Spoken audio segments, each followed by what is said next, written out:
Assalamualaikum warahmatullahi wabarakatuh.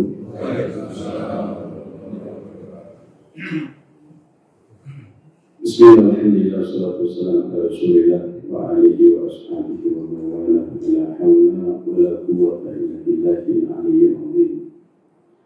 Rabbi shrah li sadri wa yassir li amri wa hlul 'uqdatam min lisani yafqahu qawli. Subhanaka la ilma lana illa ma 'allamtana innaka antal 'alimul hakim.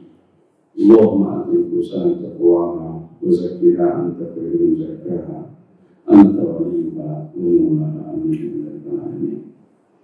Semua sekalian berbahagia, bersyukur kita panjatkan kehadirat Allah Subhanahu wa taala atas segala kesempatan kenikmatan yang diberikan kepada kita, sehingga suatu kali ini kembali Allah ingatkan jasa kita, mudahkan langkah kita untuk menuju tempat yang mulia ini dengan rangka melaksanakan sholat subuh jamaah yang dilanjutkan dengan kajian Islam. Tentu kita berharap berdoa semoga usaha kita dicatat oleh Allah. Amin. Jadi sekalian, tema kali ini penting membaca hadis. Saya lihat ini sepertinya belum kita kaji ya. Belum ya. Ada juga tema yang satu, yaitu karena kita menghadapi bulan Muharram, jadi Muharram dalam cerita hadis. Tapi mungkin kita kalau ada waktu lagi, masih ada 2 minggu lagi untuk ketemu 10 Muharram atau Asyura. Baik teman sekalian, pentingnya belajar hadis. Saya merasa ini penting, kenapa? Karena ya kita kalau sholat kita pasti pakai hadis. Kita bermuamalah pasti pakai hadis. Semuanya pasti ada hadisnya. Nah, karena semua ada hadisnya, kira-kira kalau ada yang mengatakan semua sedikit-sedikit dari sedikit-sedikit dari, ya kalau itu urusan agama, menurut saya benar. Cuman kalau dalam konteks bukan urusan agama, khususnya lagi sholat, yang nggak cocok dikit-dikit dari menurut orang besar kira-kira gitu. Maulidan, nggak ada dalilnya nggak. Kemudian apa lagi? Rajaban, maulidan, apa? Ada hadisnya nggak? Kemudian Islam Arab, ada dalilnya nggak? Nah, memang dikit-dikit didalilin. Nah, dia kayak gitu biasanya juga orang suka gak nyaman. Ya, tidak harus semuanya didalilin. Ada hal-hal yang memang harus pakai dalil. Khususnya lagi kalau itu menyangkut mengenai masalah ibadah sholat, ini harus ada dalilnya. Karena ibadah itu dalam kaidah usul asluha haramun. Ibadah asluha haram. Ibadah itu aslinya haram. Illa ja'a bihi as-sunnah. Kecuali datang sunnah yang tahu bahwa ini sunnah. Beda dengan makan. Al-aklu asluha halalun. Kalau makanan itu aslinya halal. Illa ja'a bihi dalilun fi tahrim. Sampai ada dalil yang ngomong ini haram. Ini beda. Kalau makanan aslinya halal, kecuali ada dalil yang ngomong ini haram. Tapi kalau ibadah aslinya haram, kecuali ada dalil yang ngomong ini dilakukan boleh, ini ada sunnahnya. Itu bukan hadis Pak, itu kaidah. Jadi jangan sampai kaidah dibuat dalil. Nah, kaidah disebut oleh ulama ini seperti ini memang benar. Karena kalau kita mengamalkan ibadah yang tidak ada contohnya dari Nabi, maka masuk dalam bid'ah. Nah, cuma apakah ibadah semuanya ya sebenarnya tidak semua ibadah. Karena ibadah itu maknanya luas. Ada ibadah yang paten. Nah ini khususnya itu. Yang paten itu misalnya sholat, itu paten Pak. Yang boleh ditambah-tambahi, nggak boleh dikurang-kurangi. Karena sudah paten dia adalah paten. Ada ibadah yang bukan paten, tapi diperbolehkan bahkan dianjurkan. Kalau seperti sholat itu, karena itu paten, ya minat takbir ila salam sudah ada contohnya. Jadi kalau kita nama-nama di dalam sholat, ya udah itu bid'ah gitu. Kenapa? Karena sudah ada contoh dari Nabi, mulai dari takbir sampai salam sudah ada Pak. Jangan dikurang-kurangi dan jangan ditambah-tambahin. Contoh misalnya ya kita tahiyat, cuma ada dua kalau tahiyat itu, tangannya jarinya diam atau jarinya gerak-gerak. Kalau jarinya gerak-gerak, geraknya itu atas bawah, bukan muter-muter. Kalau jarinya diputar-putar begini, nah ini bid'ah ini. Kenapa? Karena Anda berada di dalam sholat, menambah sesuatu yang dengan contoh bid'ah. Tapi kalau geraknya naik turun, nah ini ada contohnya. Jadi ada dua, diem atau gerak-gerak. Geraknya pun atas bawah, semua diatur di situ dalam hadis. Nah, pakainya telunjuk. Jadi kalau tahiyatnya pakai jempol, nah ini bid'ah itu. Nggak ada kerjaan tahiyat itu. Nah ini kecuali memang jari itu udah ada. Jari telunjuk ada lagi Pak. Atau dia pakai jari tengah. Ya, ini berarti nggak ada telunjuknya. Atau jadi terakhir. Ya, tunggal sholat. Jadi mana Ustaz? Ini kan nggak ada contohnya, tapi jari lain nggak ada. Ini nggak usah bagaimana? Yang mendingan ada walaupun yang satu Pak. Ya. Jadi kita juga melihat orang kayak begini, ya jangan langsung menghukum aja ini pasti bid'ah. Ya emang jadi empat nggak ada, sisanya ini kok. Sisanya cuma di bawah. Sama dengan orang berkeluar nyantri. Lihat orang makan sebelah kiri langsung. Barang siapa makan pakai tangan kiri, itu adalah makannya syaitan. Jangan lihat tangan kanannya nggak ada. Kalaupun tangan kanannya ada, kena stroke kan nggak bisa gerak juga. Ini tersinggung Pak, gara-gara aturan, gara-gara fatwa yang kita keluarkan untuk omongan itu tersinggung. Besok ada tangan di masjid. Gara-gara ada omongan seperti itu. Ya seharusnya juga dia juga tidak perlu tersinggung. Karena itu benar apa yang disampaikan Ustaz. Bahwa makan tangan kiri itu makannya siapa? Tersinggung. Siapa Ustaz? Padahal disampaikan Ustaz benar, cuma dia aja udah tersinggung. Kan Ustaz nggak tahu kalau yang di tangannya nggak ada sebelah. Ya. Jadi ini sekalian. Nah, ada yang memang tidak paten, misalnya maulidan itu nggak paten Pak, tapi itu ada nilai ibadahnya ada. Kan maulidan itu yang Nabi ceramah, Ustaz, ini bisa disebut bid'ah. Ustaz itu nggak ada contohnya dari Nabi. Tidak semua nggak ada contohnya itu dilarang. Tidak semuanya.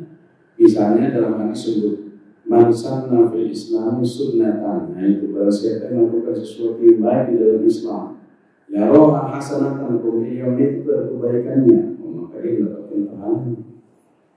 Termasuk juga memang sebagian orang tidak sependapat juga. Itu maulid nggak ada Ustaz. Kalau maulid itu ada, sudah ada di zaman Nabi.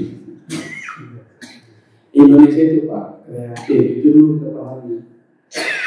Kreatif di dalam beragama.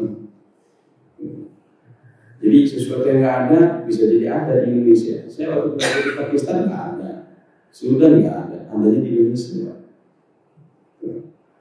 Tapi Pak itu dilarang, susah juga. Karena itu kebudayaan, Pak, adat istiadat yang sudah biasa kita lakukan. Nah, masuk kaedahnya dan adat itu muhkam. Adat itu bisa dihukum. Gitu. Nah, terkadang ada seperti itu, ada juga sependapat. Biasa namanya nggak sependapat kan nggak bisa dipaksakan. Baik Mas kalian. Ya, contoh-contoh yang lain banyak. Contoh-contoh yang lain. Saya juga pernah disuruh Ustaz, ini ibu-ibu membuat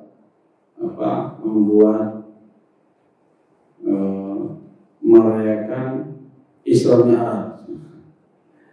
Zamannya sebagian pengurus nggak setuju. Oh, saya nanya, memang isinya apa Bu? Isinya ceramah, undang ustadz untuk ceramah, judulnya memperingati Isra Mi'raj. Oh, kenapa emang? Ya nggak boleh karena itu bid'ah. Kalau begitu jangan pakai Isra Mi'raj, nanti tabligh akbar. Masuk boleh. Beda nama doang Pak, isinya sama. Tabligh akbar gitu. Jadi bukan memperingati Isra Mi'raj, tapi tabligh akbar. Isinya tetap sama, ceramahnya ganti sama isinya. Coba Pak, hanya nama doang jadi bermasalah. Padahal nggak ada masalah kecuali nyanyi-nyanyian itu boleh, mengandung maksiat yang nggak boleh. Tapi kalau memang itu Isra Mi'raj yang jelas Isra Mi'raj itu tanggalnya merah itu dulu aja. Nah ya Pak, Isra Mi'raj itu tanggalnya merah. Terus mau pilih mana? Dengan saya, mendingan kok kalau menang daripada duduk di majelis bid'ah. Ada gitu Pak. Mendingan mau ke kolam renang, mendingan goes daripada duduk di majelis bid'ah. Itu ini keterlaluan gitu. Yang menghadiri Isra Mi'raj itu seperti Quraisyah. Masa itu yang dibid'ahkan? Nah, dia mandi kolam renang, di situ banyak cewek-cewek yang nggak pakai baju. Lebih sunnah daripada duduk majelis bid'ah. Keterlaluan. Goes bersama makna atau joget yang apa itu Pak? Senam itu lebih sunnah ketimbang duduk di majelis bid'ah. Kan keterlaluan. Itu ada cara kayak gitu Pak. Padahal itu kan isinya ceramah dan sebagainya. Tergantung kita mengenal. Apa kita mau sudah Nabi? Tidak Pak, karena itu bukan fakta dari Nabi. Ada kebaikannya? Ada. Jadi sesuatu yang baik bisa dilakukan selama itu tidak bertentangan dengan agama. Kalau katakan tidak ada contoh dari Nabi, ya tidak semuanya.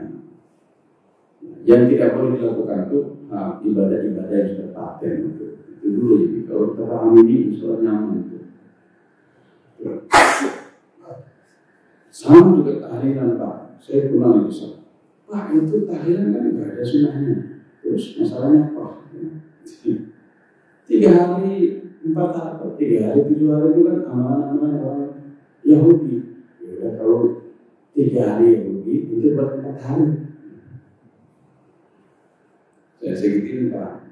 Kenapa? Karena tahlilan itu sesuatu yang sudah ada di masyarakat. Bagi Anda yang tidak setuju dengan tahlilan, tidak dilakukan. Tapi kalau yang tidak setuju dengan tahlilan, ya biarkan. Karena nggak bisa kita lawan itu. Sesuatu yang sudah berada di masyarakat, yang sudah berjalan, dan itu tidak bertentangan dengan agama, yang bisa dilakukan. Karena tahlilan itu ada doa di situ, ada doa mendoakan ahli boleh. Terus makan-makan di tempat orang yang meninggal dunia itu haram, itu haram. Jikalau memang dia benar-benar orang miskin, ada kalanya meninggal itu orang kaya. Nah, supaya kita terjaga untuk tidak makan di situ, supaya tidak makan yang haram, ya udah.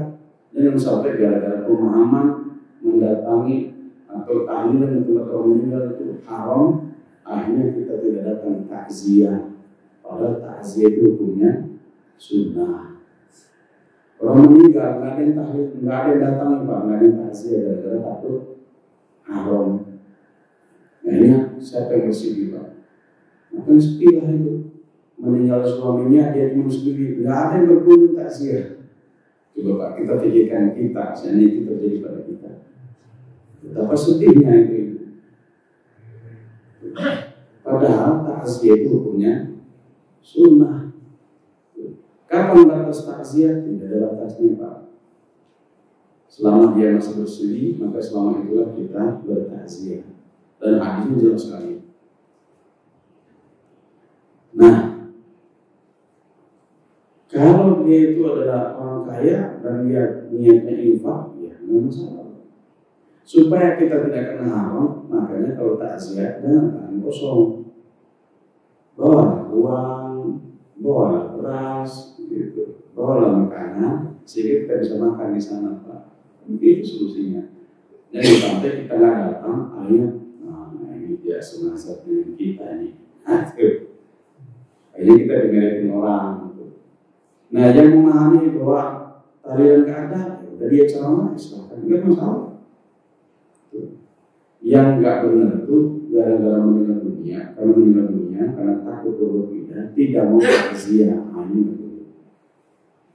karena kita disunahkan bertakziah. Man azza akhahu bi musibatin, nah, itu jelas sekali hadisnya. Barang siapa yang bertakziah kepada saudara yang terkena musibah, maka Allah akan memberikan pakaian kehormatan besok pada hari kiamat. Wah, ada banyak banyak. Cuma terkadang yang di bawah Ustaz itu kan ada ilah hadratin Nabi Mustafa wa ila Allah wa ila ruhi. Ya udah, ente nggak usah pakai itu, langsung aja Al-Fatihah. Kan baca-baca qiraat gimana salahnya? Baca Al-Fatihah salahnya di mana? Al-Ikhlas salahnya di mana? Ayat kursi salahnya di mana? Itu kan surat tawasul saja. Karena kita diperbolehkan bertawasul, membaca surat Yasin, kan nggak masalah. Yang ngomong tadi 1 hari, 3 hari, kalau 3 hari kita tanya amalan manusia, ya saya bilang ya udah itu dengan 1 hari, buat 2 hari. Kalau 7 hari nggak bagus ya, kalau 10 hari supaya itu berbeda. Tapi jangan menghukumi sesuatu yang sudah berbeda di masyarakat. Itu lebih enak. Nah kecuali misalnya, oh di masjid kita nggak ada Pak, ya udah. Artinya gini, jangan mudah menghukumi orang. Intinya, karena sesuatu yang kita pandangi tidak bagus belum tentu itu salah. Makanya saya pentingnya belajar hadis itu sini, supaya kita tahu bisa menempatkan hukum itu pada tempatnya. Baik sekalian.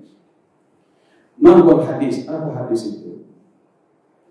Nabi, para sahabat mengatakan, dan juga itu banyak sekali para ulama yang memberikan definisi. Jadi misalnya seperti Ibnu Shalah, ia mengatakan hadis itu kullu ma usnida ila Nabi sallallahu alaihi wasallam min qawlin aw fi'lin aw taqririn. Itu kalau pakai bahasa Arabnya. Katanya hadis itu semua disandarkan pada Nabi, baik perkataannya, perbuatannya maupun kesepakatannya. Itu sebut hadis. Ada nama lain, sifat dan akhlaknya yang masuk, cuma tidak umumnya. Karena orang kalau sudah berbicara 3 ini pasti ngomong sifat.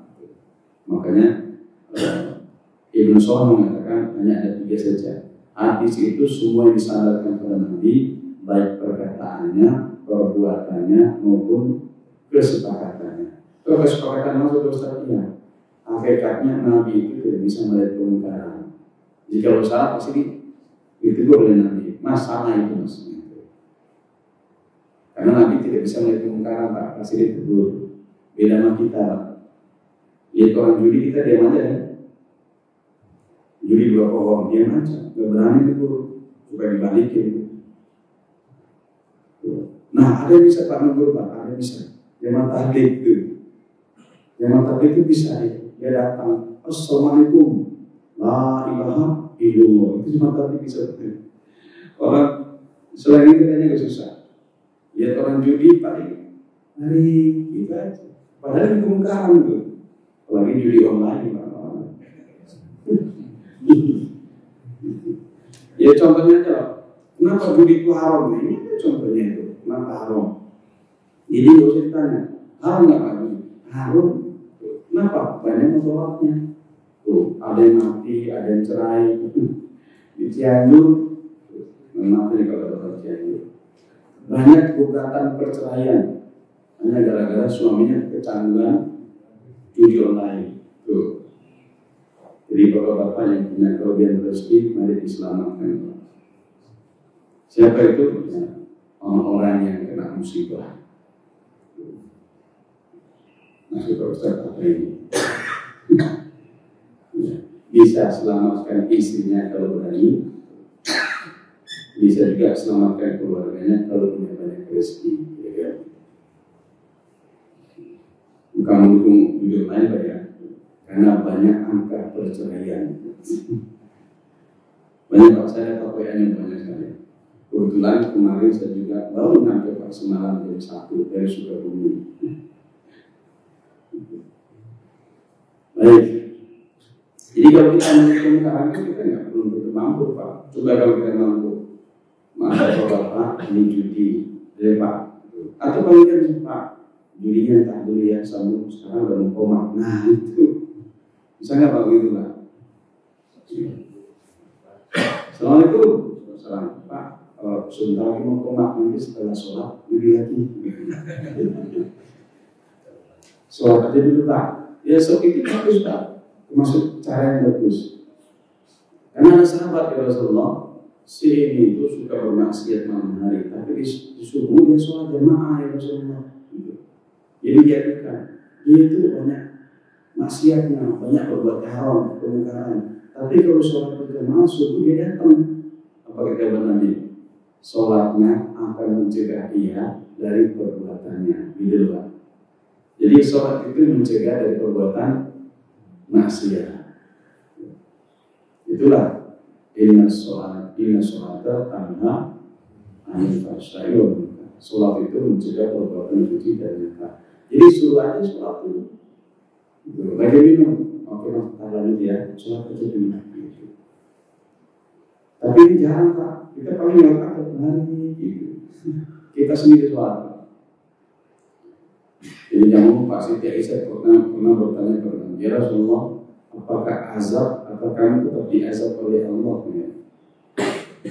Gitu. Walaupun ya kalau ada maksiat di antara kami itu, ya Rasulullah, apakah kami akan diazab oleh Allah? Walaupun jika ada maksiat di antara kami itu, walaupun ada orang-orang soleh, oh iya. Walaupun ada orang soleh itu, azab tetap diturunkan kalau ada maksiat. Jika orang soleh itu diam saja, itulah. Nah itu tadi. Jadi kita melarang orang itu dengan berbuat judi, sebenarnya lagi menyelamatkan diri kita itu. Ada judi di samping rumah kita diam aja biarin aja, kan ini dapat dosa dia. Apalagi memang kita tidak punya keberanian, biarin aja dia. Nanti azab turun dia. Enggak Pak, kalau azabnya turun kita bisa kena juga. Misalnya gempa, kan nggak mungkin ini goyang situ aja Pak. Benar ya Pak? Azab itu berupa gempa, kan nggak mungkin ini goyangnya doang. Maksudnya kan digoyang semuanya ini. Kesian Pak, orang rajin sholat, rajin ibadah. Itu gempa. Kalau gempanya 8,5 gimana? Kedalaman 10 meter, 10 kilo. Kedalaman 10 kilo Pak, itu udah hancur lagi Pak. Gitu. Jadi kalau ada maksiat, jangan pernah kita diam. Sampaikan semampu kita. Sampaikan semampu. Nah kalau Pak, kita nggak bisa Pak, ini maksudnya udah bertahun-tahun nggak bisa dihilangkan. Udah berarti kita harus hijrah. Itu solusinya.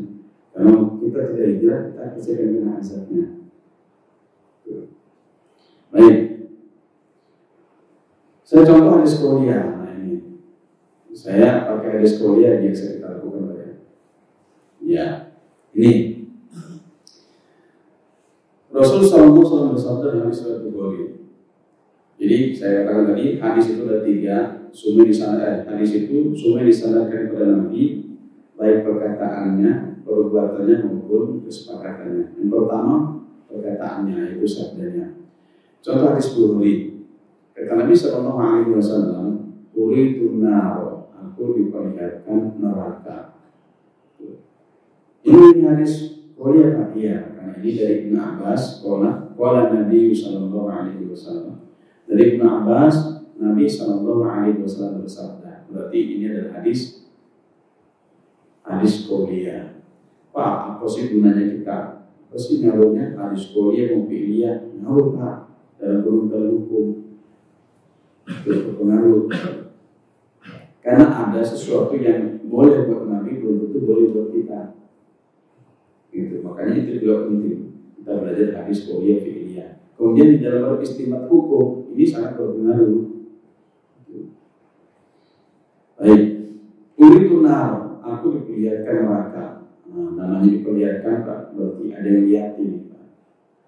Diperlihatkan berarti ada yang memperlihatkan. Siapa yang memperlihatkan? Untuk Allah yang memperlihatkan. Kenapa begitu bahasanya? Karena neraka itu termasuk goib. Iya, neraka termasuk goib. Maka aku diperlihatkan neraka. Namanya goib, diperlihatkan yang terselak, kapan aja diperlihatkan oleh yang punya. Gitu. Jadi kalau kita sesuatu yang goib, tiba-tiba bisa lihat, ini ada kebohongan. Gitu. Kenapa begitu? Karena layak alam goib, tidak ada yang tergoiban kecuali Allah. Jin itu termasuk goib.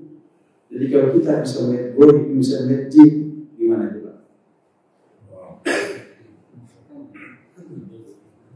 Kalau kita bisa melihat jin, berarti itu bukan mukjizat, bukan juga karomah, kita lagi sakit Pak. Kenapa? Karena bertentangan dengan kaidah manusia. Ini Pak. Manusia seperti kita tidak bisa melihat hal yang goib. Jadi kalau Anda bisa melihat jin, sementara jin itu goib, orangnya lagi sakit Pak. Sakit orangnya. Sakit itu apa? Karena sakit itu banyak. Ada 3 sakit itu. Ada sickness, ada illness, ada disease. Sickness itu kalau sakit kepala, ya butuhnya apa obatnya? Jadi orang kalau sakit kepala butuhnya Panadol Pak. Bukan sakit kepala butuhnya puasa, enggak. Butuh sugesti, enggak Pak. Sakit kepala butuhnya Panadol. Nah, orang-orang yang butuh Al-Fatihah itu misalnya kayak penyakit illness, suka mengayal, kemasukan jin. Nah, ini kan orang kemasukan jin ya bisa Panadol Pak. Butuhnya bacakan Al-Quran. Jangan pula coba baca Yasin, pasti Pak nggak akan keluar jinnya. Kenapa? Karena Yasin ini coba-coba. Al-Quran itu bukan untuk dicoba-coba, diyakini dan diamalkan. Sahabat pernah perutnya sakit, ya Rasulullah perut saya sakit, minum kan itu. Maka dia minum makin mencret. Ya Rasulullah, ini makin mencret, minum kan madu. Yang ketiga, ya Rasulullah, makin rusak perut saya ini. Demi Allah, bukan madunya yang salah, tapi perutnya ente yang benar. Gimana Pak? Meyakinkan itu. Demi Allah, yang salah bukan madu, tapi perutnya ente yang benar. Kalau kita Pak minum madu, apa sakit perut di madu, semakin bertambah. Kenapa itu Pak? Pertama, madunya asli gitu aja. Jadi kalau minum, enggak ini, ya iya, madunya banyak campurannya. Dan madu palsu mana ada Pak penduduk madu asli palsu disebut palsu, enggak ada. Madu campuran kan enggak ada Pak. Tetap ada madu asli. Makanya sama Nabi, demi Allah perutmu yang enggak benar, bukan madu yang salah. Karena ini firman Allah. Al-Quran mengatakan bahwa dalam madu itu ada kesembuhan. Bagaimana sugesti gitu ya. Jadi kalau ada orang kesurupan, coba bacain Fatihah, nggak suruh berarti Pak. Bacakan Fatihah, itu benar. Bacakan Yasin. Cuman kita harus yakin. Kalau tadi coba-coba dibacain Yasin, orang jinnya keluar masuk ke dia baca Yasin dulu. Nanti dia kesurupan. Yang jelas jin kalau masuk dalam diri manusia pasti bukan jin muslim, jinnya kafir. Jadi kalau setan itu muslim apa enggak? Dia pasti kafir karena dia mengganggu manusia. Itulah fungsinya surat jin diturunkan untuk larangan buat mereka. Nah ini anehnya lagi, yang waktu itu bisa lihat jin, dia bisa melihat yang goib. Ini kebohongan Pak. Coba Pak. Jin itu makhluk yang buruk rupa. Bapak melihat jin, Gimana kira-kira? Nyaman kan? Ya nyaman pasti Pak. Coba dikit, iya ada chip. Saya pernah lihat jemaah yang suka rendang-rendang Pak kalau lagi sholat. Ya pokoknya kalau dia sholat itu suka, ada yang suka rendang-rendang. Tapi memang orangnya gara-gara tadi. Langsung saya datang, Pak, ngapain Bapak harus rendang-rendang begitu? Lagi sholat. Ini Pak Ustaz, ada jinnya. Jadi memang dia melihat jin, ini itu datang mungkin. Kalau menjadi jamaah dia kan harusnya di belakang, ini di depan. Dibilang tenang, saya ini anak-anak mengganggu jin-jin. Memang orangnya lagi sakit. Sakit Pak. Coba di bawah pohon dia ngomong sendiri, sakitnya Pak. Tapi sekarang udah nggak lagi Pak. Ada orang ketawa cekikan di bawah pohon. Kalau dulu orang gila, orang stres, kesurupan. Kalau sekarang nggak lagi. Dia lagi TikTok Pak. Lagi TikTok kan di bawah pohon. Jadi sekarang udah biasa aja. Dulu ini orang gila ya. Sekarang udah nggak lagi Pak. Ini lagi TikTok kan. Pojokan sendiri kita ketawa. Dulu orang gila, sekarang udah biasa Pak. Aku diperlihatkan neraka. Faida aksaru ahliha Anisa. Ternyata di neraka itu paling banyak penghuninya adalah wanita. Wah, wanita Pak. Selalu bertanya, yakfurna billah, apakah mereka kafir pada Allah? Enggak. Tapi yakfurna al-asyir wa yakfurna al-ihsan. Mereka enggak mau berterima kasih kepada suaminya. Nah ini kalau ada ibu-ibu kadang gini keren nih. Jadi bukan mereka itu kafir pada Allah, tapi mereka kurang ajar sama suaminya. Nggak mau berterima kasih sama suaminya. Nah ini misalkan di waktu Pak dia terima istrinya. Ternyata ini banyak penduduknya neraka itu kaum ibu-ibu wanita. Lu kan?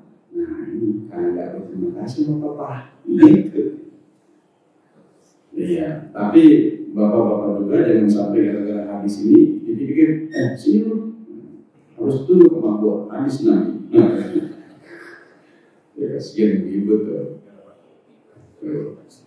Dikit-dikit sih harus taat ya. Ini nggak boleh melawan suami. Hadisnya jelas masuk neraka. Iya. Jadi mereka tidak mau berterima kasih pada suaminya, nggak bersyukur pada suaminya. Nah ini kan itu bahaya banget. Nah ibu-ibu dia bisa nanya, tergantung suaminya Pak Ustaz, siapa dulu? Nggak usah nanya sekarang suamimu siapa? Suaminya itu ya, itu lagi maksud. Masa suami orang? Tergantung suaminya Pak Ustaz. Nah, suaminya gimana? Gitu ya. Yang kita juga sebagai bapak-bapak, ya juga harus tahu diri lah. Jangan bohongin istri mulu gitu, dia nggak muka aja. Dari luar selingkuh dan depan istri dia bohong. Jadi ternyata banyak pendudukan kaum wanita di neraka itu gara-gara nggak bersyukur, nggak berterima kasih pada suaminya.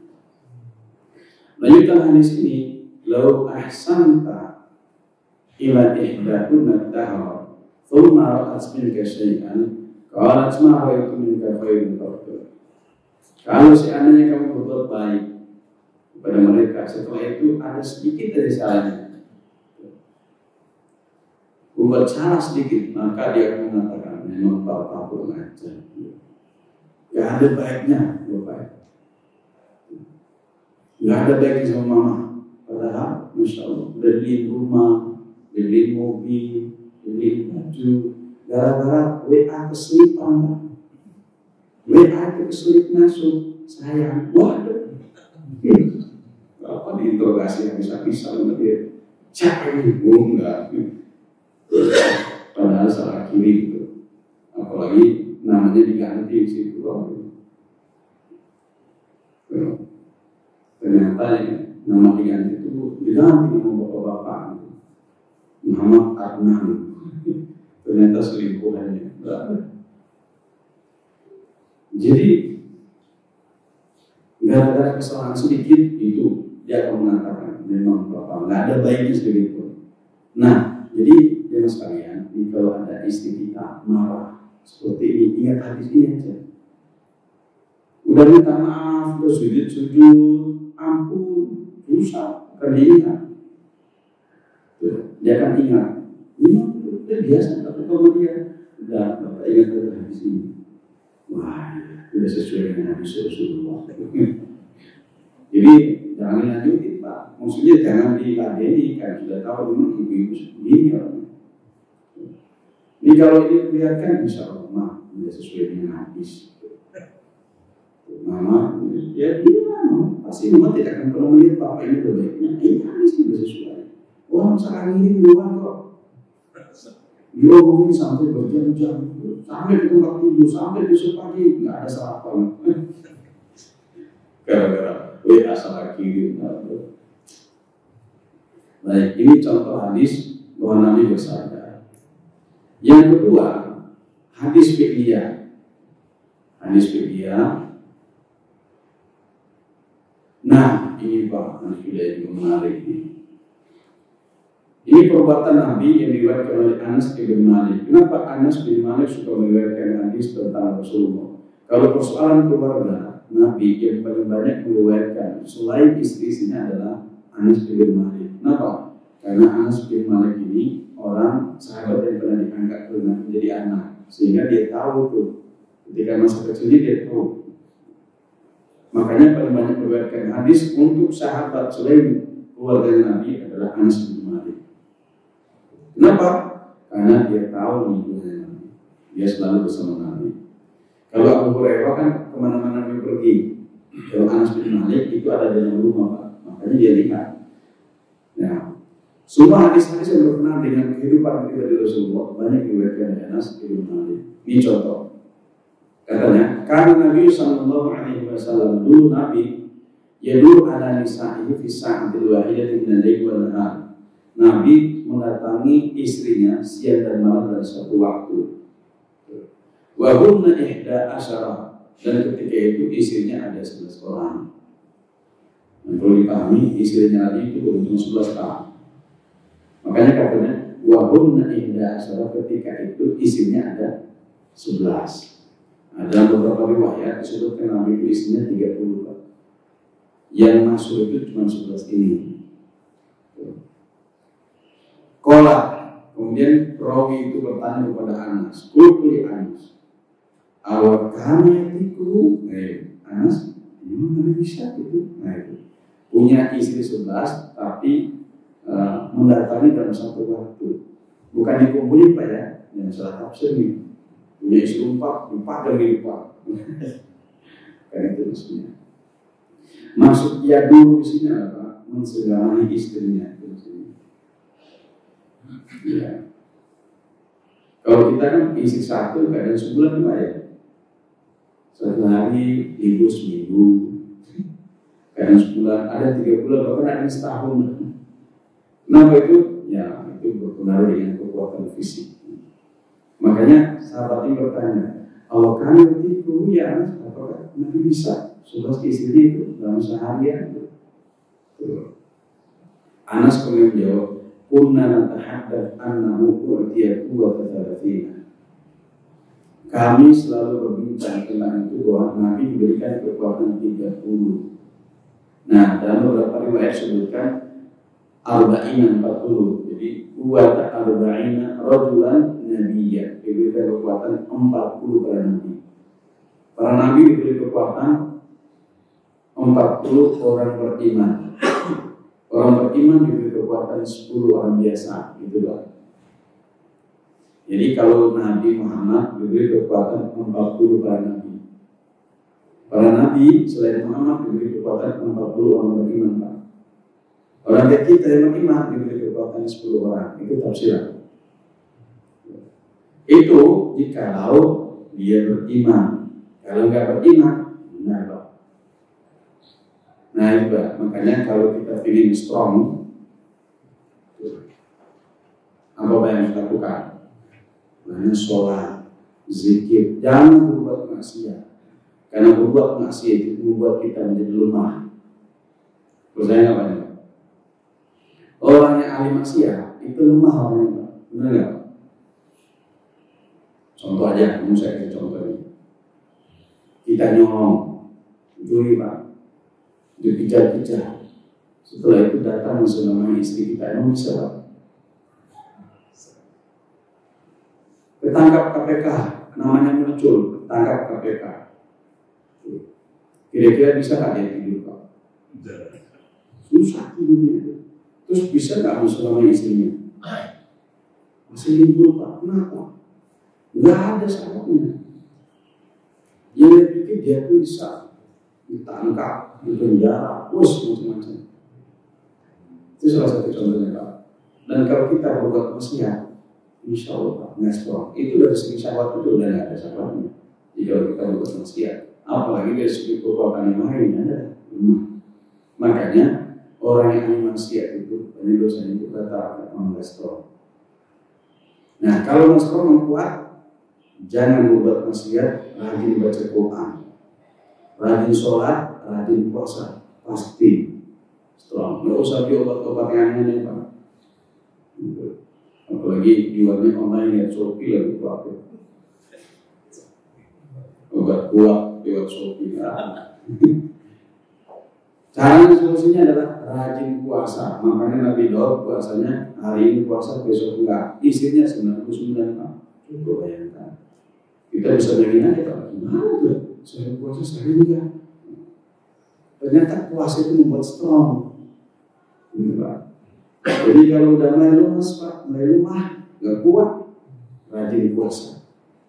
Kalau tidak Senin Kamis atau 3 hari setiap bulan. Karena ya puasa Daud, Masya Allah. Puasa Daud itu kaya Pak orangnya. Cepat kaya, kalau pengen cepat kaya, puasa Nabi Daud. Tanya saya, Ustaz, apa hubungannya kaya dengan puasa Nabi Daud? Ya iya, kalau yang puasa Nabi Daud hari ini puasa, besok ya. Kalau 360 hari dibagi 2, berapa Pak? 180-an ya? Berarti 180 yang tidak belanja, nggak makan. Ya kaya aja itu. Itu maksudnya Pak. Oh iya juga ya. Jadi separuh tahun dia nggak belanja, nggak makan siang. Cuman sekarang nggak beda, siang nggak makan tapi makannya dihabiskan. Ya sama aja, justru udah ada pengeluaran itu. Iya, bukannya di mall, ya udah. Jadi Nabi Muhammad SAW diberikan kekuatan 40 para nabi. 40 para nabi itu orang biasa, 40 orang biasa orang beriman. Berarti Pak, Nabi Muhammad 40 kali 40 ada 1.600 kekuatan di dalam fisiknya. Jadi wajarlah bahwa Muhammad itu adalah orang terkuat di zamannya Pak. Ketika ada sahabat mengajak berbulan, nah itu bukan sahabat. Yang pertama kali, Muhammad, saya ngajak kamu berbulan. Oke. Tapi nanti kalau kamu kalah, apa hadiahnya? Nah, ini salah satu alasan kita boleh menerima hadiah kalau bertarung. Apa hadiahnya kalau kamu kalah? Itu ya Muhammad 200 ekor unta saya. Kamu boleh ambil bulat ya. Sekali bulat aja Pak, sekali pupuk jatuh orangnya. Ya bayangkan aja, ada kekuatan 1.600 orang di sini. Gimana Pak? Dalam fisiknya Nabi itu ada kekuatan 1.600 orang. Diajak berbulat, kasih kalah. Sahabat itu kemudian nanya, wah, iya. Kemudian Nabi nyampe, aku bisa lihatkan sama kamu sesuatu yang ajaib daripada ini. Apa itu Muhammad? Tahu ya? Pohon sini ya. Pohon Nabi, pohonnya datang Pak. Kemudian kembali lagi, sahabat itu tadi orang itu takjub ya, keheranan. Ada dua mengatakan dia pulang ke kampungnya bukan berdakwah, tapi itulah alhamdulillah Muhammad disebut sebagai penyihir gitu. Saya baru melihat seorang penyihir itu Muhammad. Padahal itu mukjizat. Manggil pohonnya datang. Terus dibalikin lagi. Coba kalau Bapak punya pengumpulan semacam itu, pasti viral, pasti kaya Pak. Karena pohon-pohon ini apa sih? Pohon ini. Itu viral pasti. Nah, kemudian ada anaknya lagi, anaknya kemudian masuk Islam. Ngajak bapaknya pula, wah Muhammad, bapak bisa kalah, tapi saya mengajak anda untuk berbulan. Oke, kalau mau kalah gimana? Ini anaknya Pak, sama bapaknya. Itu ada hadiah 200 ekor unta.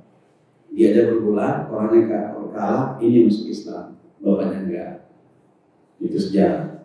Jadi Nabi Muhammad orang terkuat di zamannya. Siti Aisyah bertanya, ya Rasulullah, aku kok nggak pernah melihat anda ini tidur. Jangan hadisnya. Apa jawab Nabi? Wahai Aisyah, mataku terpejam tapi hatiku tidak. Kalau kita gimana Pak? Nah, mataku terpejam, hatiku juga. Apalagi kalau kajian, duduk di belakang, nyendor sambil goyang. Ya kita nggak paham apa goyang itu dia ngerti dengan kajian atau lagi berada di alam yang berbeda.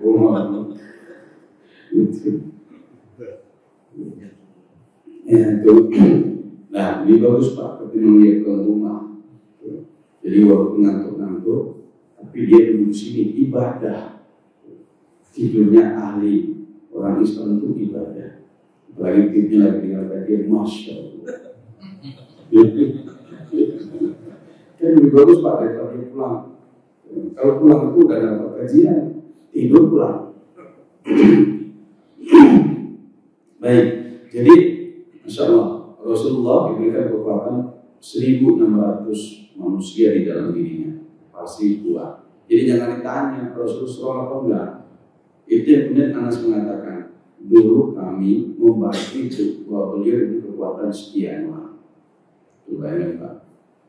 Jadi kalau kita pengen strong, jaga ibadah, jangan berbuat maksiat. Apa maksiat? Maksiat itu banyak.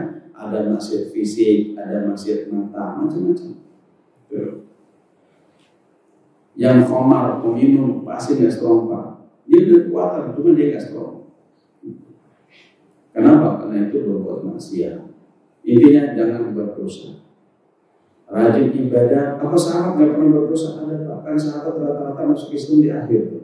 Ada yang masuk Islam sudah tua, ada yang masih muda. Nah kalau kita kan dari lahir, waktu dibuat aja udah Islam.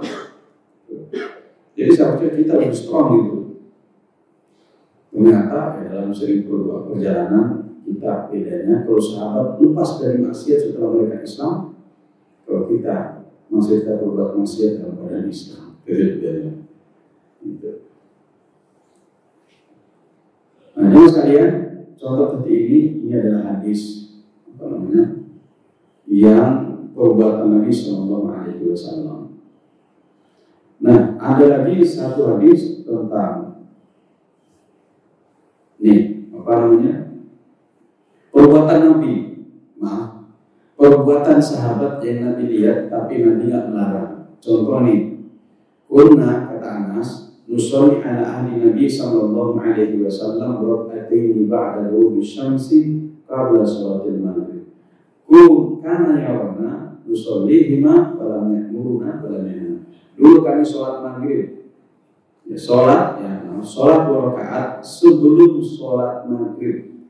Sholat 2 rakaat sebelum sholat maghrib. Setelah matahari terbenam, berarti apa?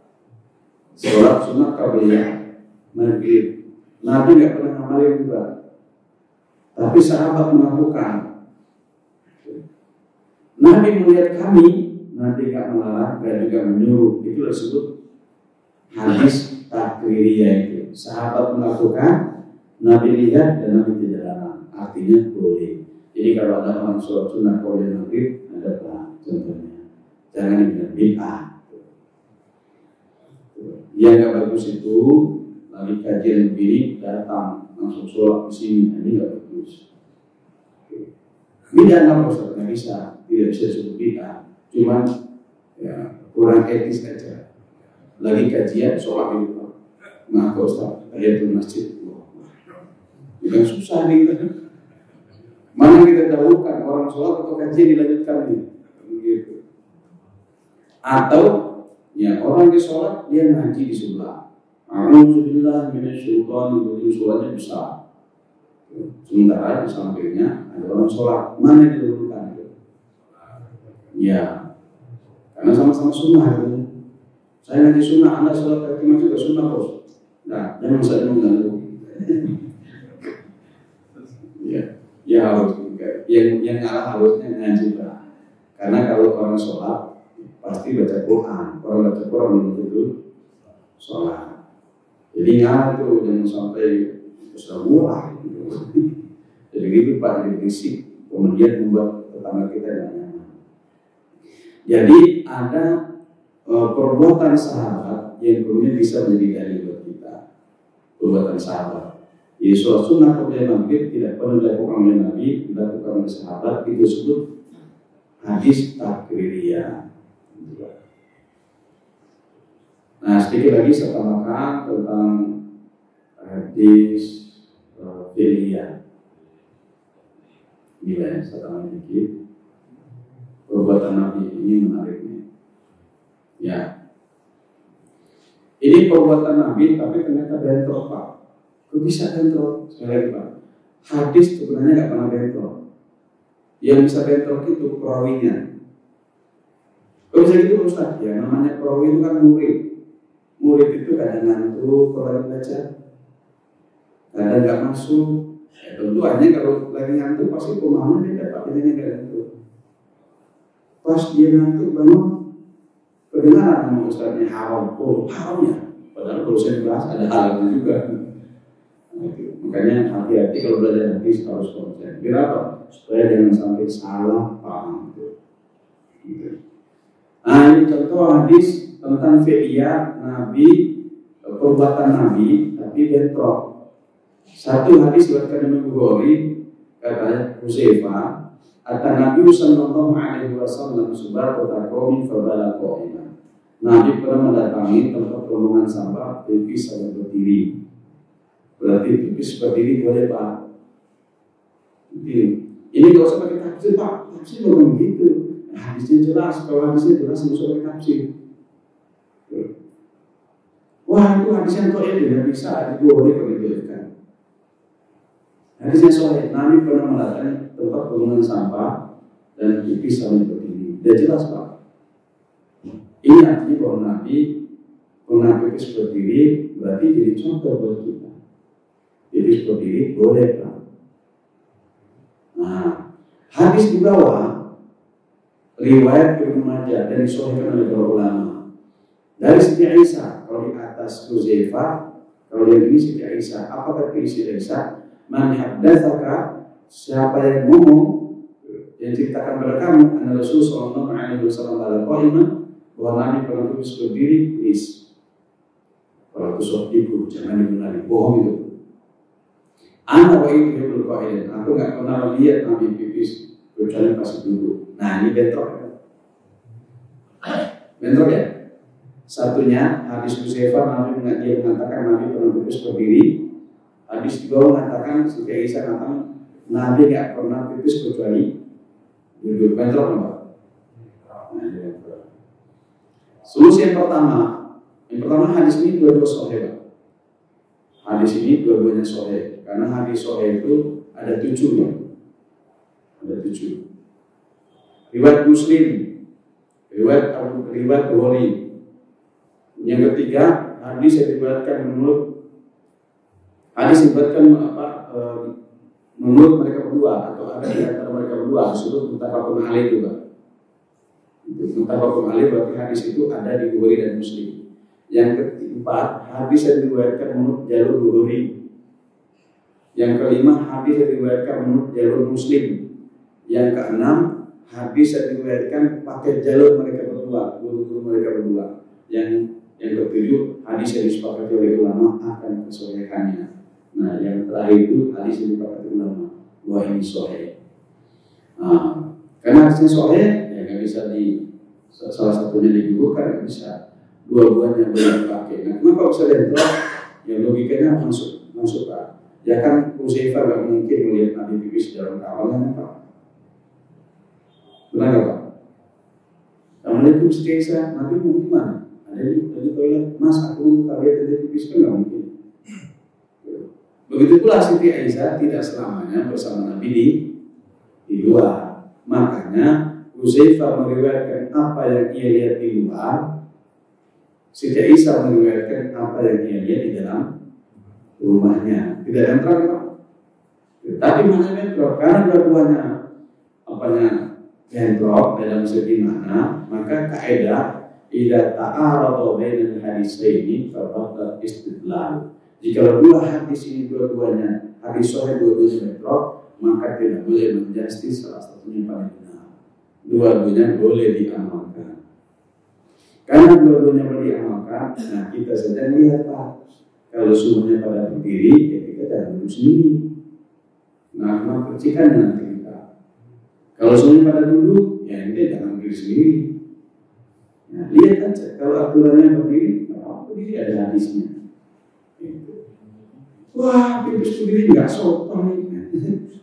Nanti pipis berdiri Pak, nggak bisa kita bilang nggak sopan. Jadi dua-duanya boleh diamalkan, lihat kondisi dan sikon.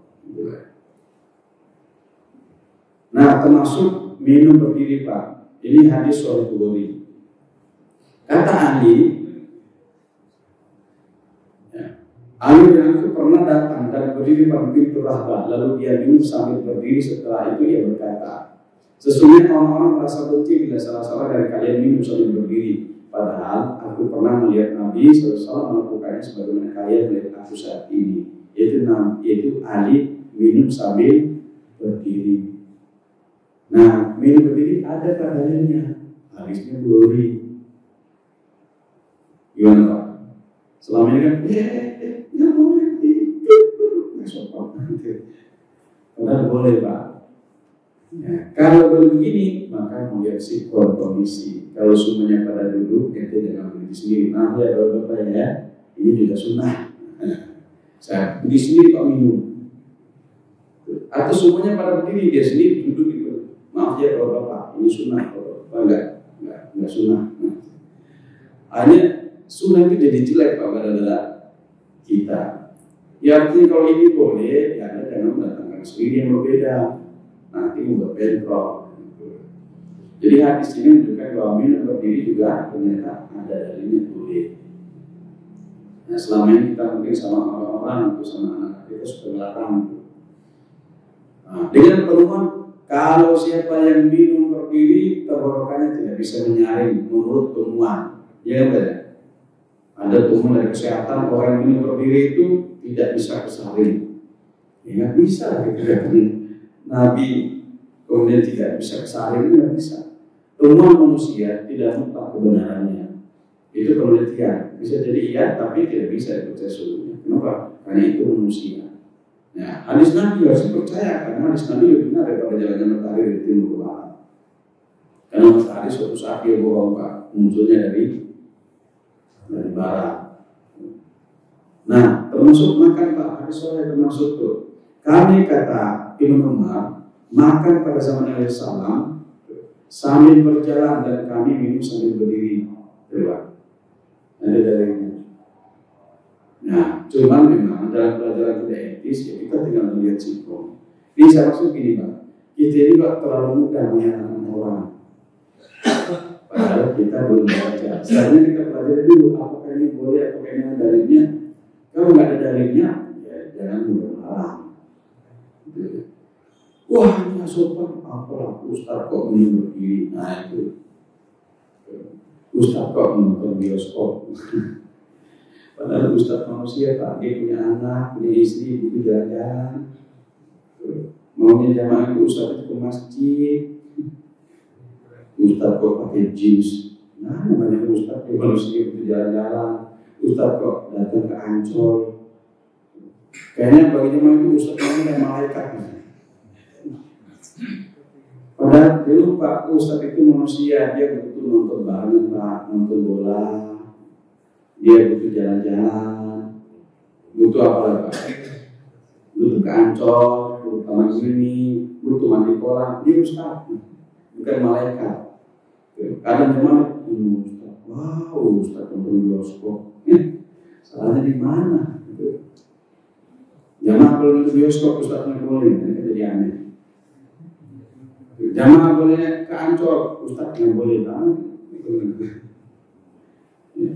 Jadi yang sekalian ternyata makan dan minum berjalan berdiri juga ada dalilnya. Jadi kita jangan mudah menyalahkan orang lain, kemudian kita lihat seperti itu. padahal dalilnya juga ada. Baik sekalian, yang terakhir Nabi pernah minum air Zam-Zam dalam keadaan berdiri, itu juga ada. Ya. Ustaz, itu kan Zam-Zam.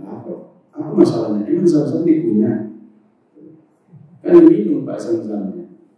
Nabi pernah minum air Zam-Zam dalam keadaan berdiri, itu tidak contoh bahwa ternyata minum berdiri juga boleh. Baik sekalian, gue ada pertanyaan satu kedua nih tentang hadis yang sebanyak diperlukan. Sekarang Pak Kepada cukup yang nggak ada ya. Dari kapan-kapan misalnya kita bahas tentang kauliyah, takriyah, bentuk juga banyak, dan bagaimana solusi menyelesaikan itu. Dan ada juga perkataan yang perbuatan juga ada. Misalnya perkataan bisa kita lanjutkan. Semoga Allah Subhanahu wa Ta'ala berikan paham pada kita, berikan ilmu serta berkekuatan untuk mengamalkan dan juga menyampaikan. Ada baik dari Allah menyenangkan semua kekurangannya, mari kita tutup kekuatan masih. Subhanallah wa bihamdihi asyhadu an la ilaha illa anta astaghfiruka wa atubu ilaik. Assalamualaikum warahmatullahi wabarakatuh.